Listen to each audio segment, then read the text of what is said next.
Yang ketiga, jiwa akal. Roh atau jiwa ini mengetahui idea-idea yang melebihi sempadan bidang deria dan khayalan.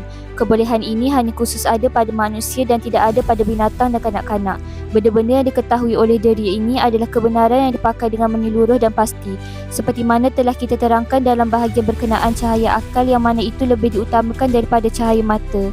Yang keempat, jiwa yang memikirkan dan membuat kesimpulan. Jiwa ini mengambil data-data dan butir-butir tentang bicara akal atau idea dan mengumpulkannya dan menyusunkannya sebagai pokok pemikiran, dan dari situ diambilnya sesuatu maklumat.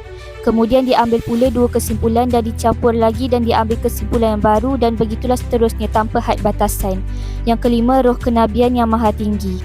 Roh ini ada pada nabi-nabi dan beberapa orang awliya Allah. Dengan roh ini, perkara-perkara gaib dan alam tinggi sana dapat mereka lihat bersama dengan beberapa pengetahuan langit dan bumi, serta ilmu ketuhanan yang tidak dapat dicapai oleh jiwa akal dan jiwa yang membuat kesimpulan itu.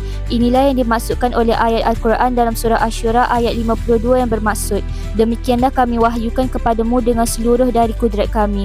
Kamu tidak tahu Alkitab atau Al-Iman, tetapi kami jadikan roh itu satu cahaya yang dengannya kami bimbing sesiapa yang kami kehendaki daripada hamba-hamba kami, dan kamu sesungguhnya dibimbing pada jalan yang lurus."